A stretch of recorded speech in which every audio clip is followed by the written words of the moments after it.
It's Oscar week and I finally finished watching all the Best Picture nominees, so today I'm going to stop and rank all 8 Best Picture nominees from the worst to the best.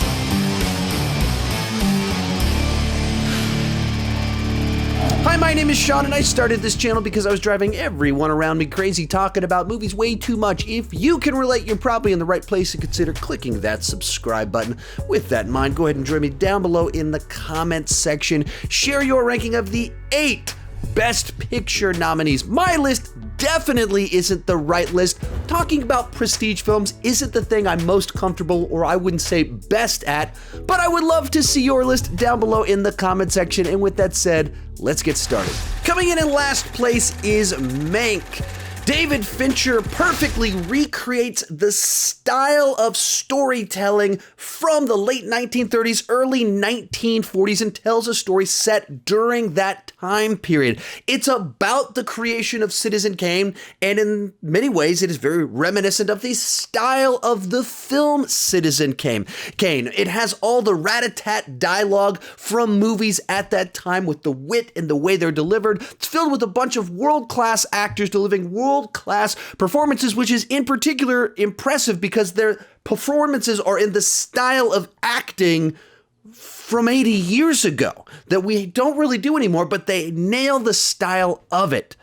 It's a movie that is technically perfect at capturing a time period and telling a story, but not a film that I can say that I enjoyed all that much or got all that much out of. Sort of like a band that does an amazing cover of a song I wasn't all that interested in the first place. So it's a movie that I could respect. I was impressed by what David Fincher was able to do, as well as all of the cast, but it wasn't something that was a journey I enjoyed going on.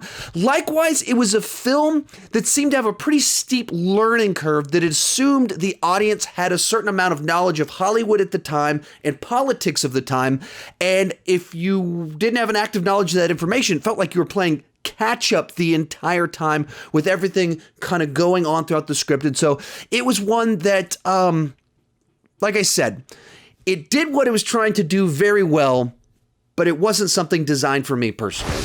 Number 7, Nomadland. Now, this is an interesting film because while it is scripted, it's told largely in a documentary style. It's little glimpses of this woman's life as she lives on the road and interacts with people, and people try to help her, but it abandons a lot of the usual cinematic storytelling techniques in order to just give us these little windows into her life, glimpses, without overstating anything, without overwriting any of it. We're just following her along on this journey of self-discovery in her van after she lost everything over the last few years. Now, a lot of people will appreciate about this film that it just touches on a lot of things. It has many themes running throughout it, but it doesn't over-explain any of them. It doesn't take too hard of a line on any of them. There's a bit of ambiguity as to what exactly it's trying to communicate, in which case it's up to the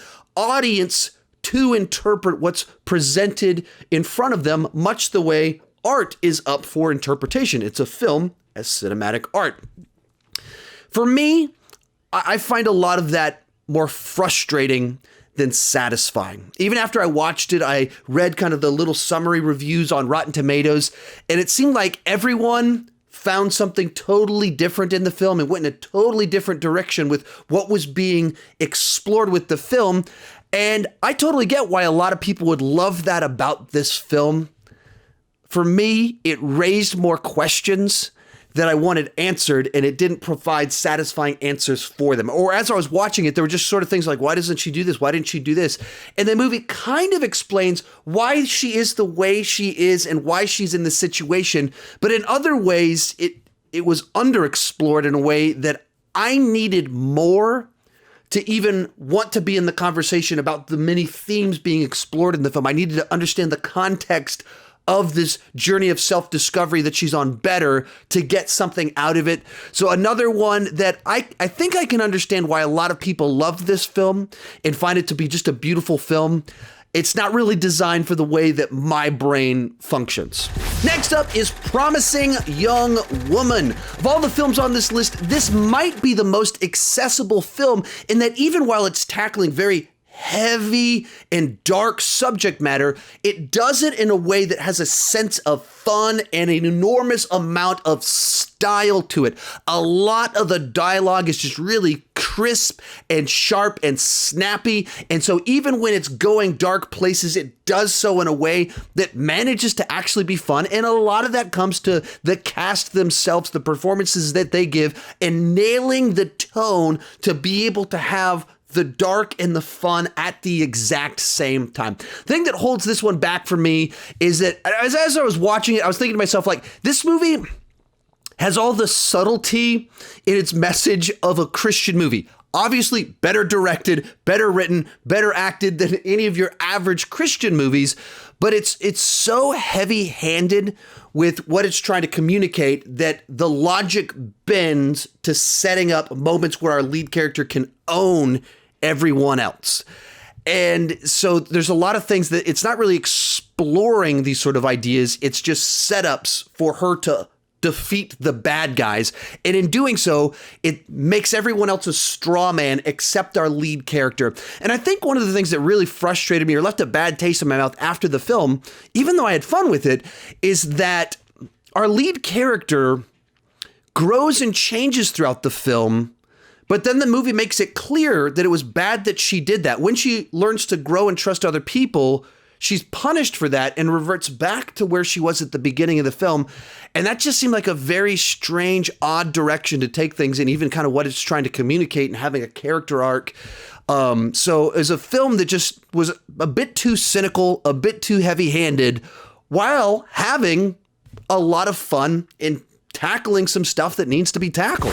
In fifth place is Minari, a subtle look at life with characters who are believable and relatable. Whether you've been in these circumstances or not, you know characters like these people. It tells the story of this Korean family trying to integrate and start a farm in the South.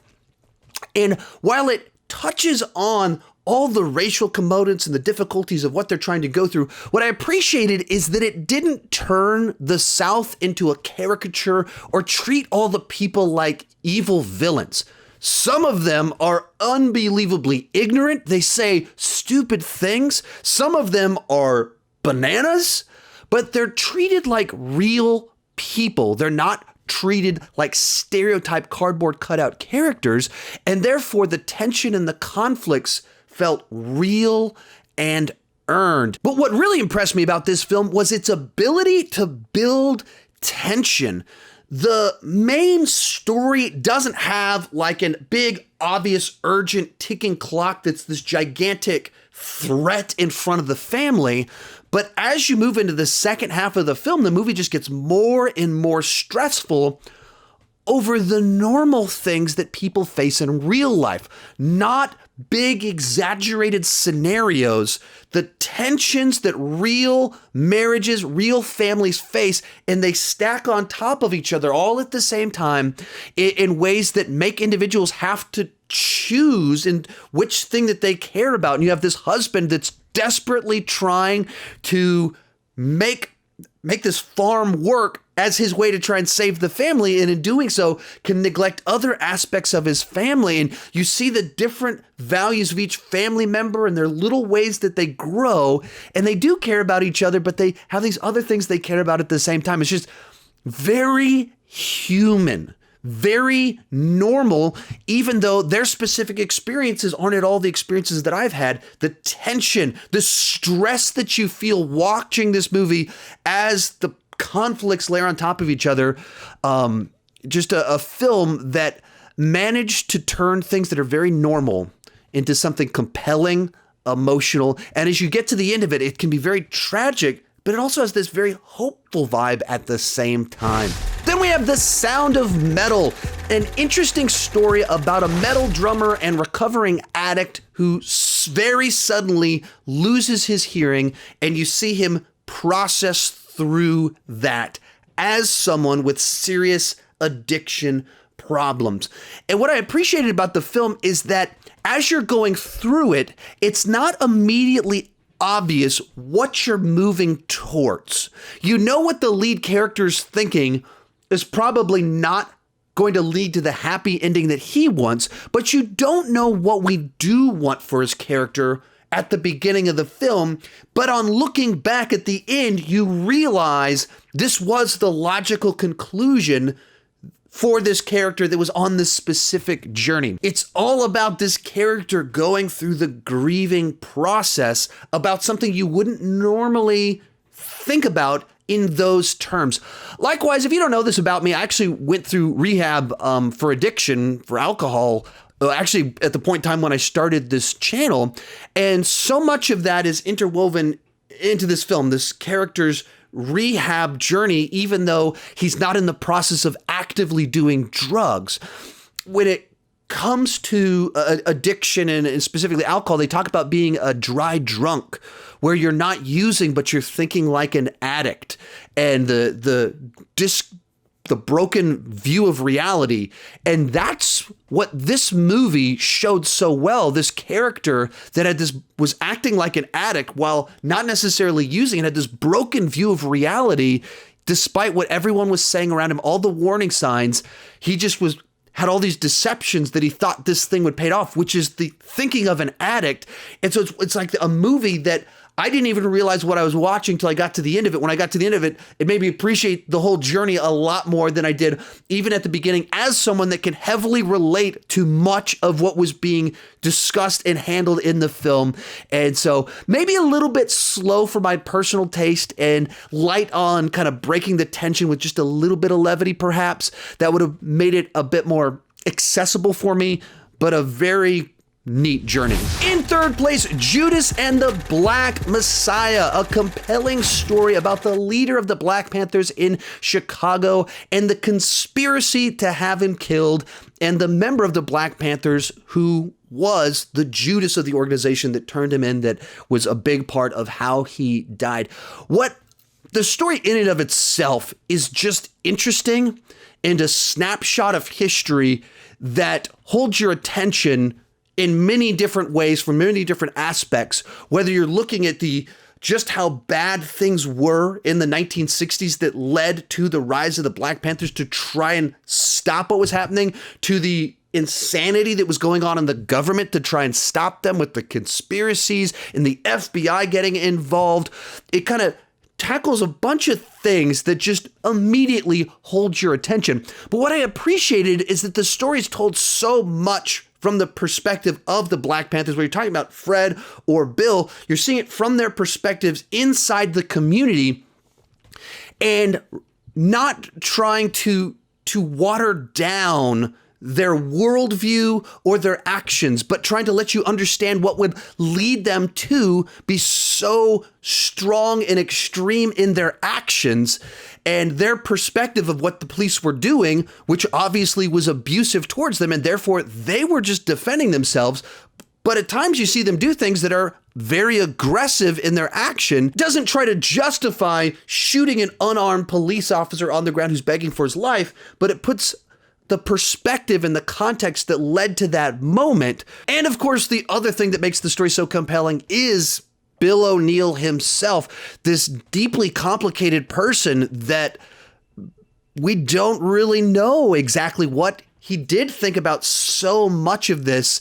And we just have to kind of piece it together based off conflicting actions on his part, where it seemed like he was kind of forced into this, didn't want to do a lot of it, but also benefited heavily from it.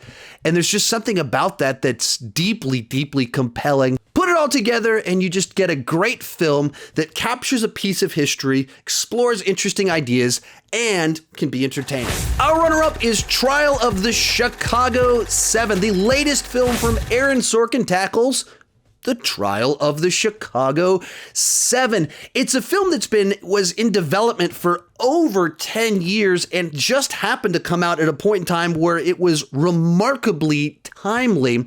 As always with a Sorkin script, all the characters are lively, pop and have a unique personality. All of the dialogue is snappy, punchy, to the point, can be quite fun and entertaining while also being profound and having something to say at the same time. As always with Sorkin, everyone is so eloquent and articulate. It's just fun to watch his characters talk to one another. This one, it can be a little bit like syrup on top of syrup because it is Aaron Sorkin directing Aaron Sorkin, so it's very Sorkin-y in the way it does things. Some people, they won't appreciate that.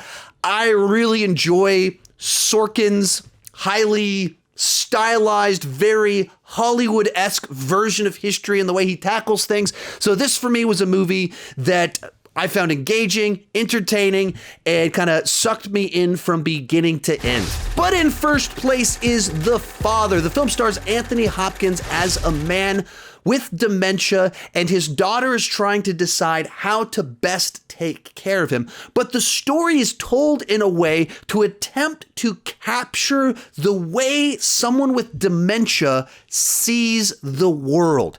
It actually borrows a bunch of tricks from the horror genre as you see the film largely from his perspective, and there's all these things that don't add up, and the continuity doesn't work right, and different characters play different people, and so it plays as if there's some conspiracy against this man that he's trying to figure out in certain senses, builds the tension with the music, the way it's shot, edited, but it's not a horror film.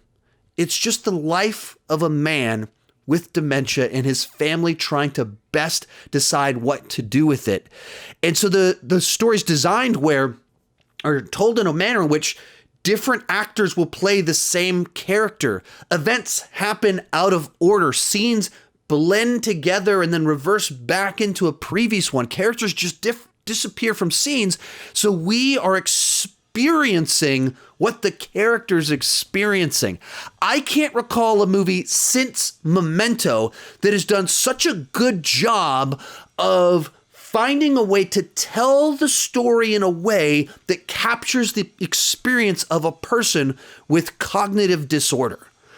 And it is a truly unique experience. It's disorienting. It's frustrating. You don't know what's true and what to believe. And it does all of these amazing things to kind of take you on this journey with the character, all of it leading up to a very emotional finale. This is Anthony Hopkins at the top of his game, giving one of his best performances, which is a huge thing to say when you're talking about Anthony Hopkins, and also one of his most heartbreaking performances, as it's just very sad to see a human in this manner.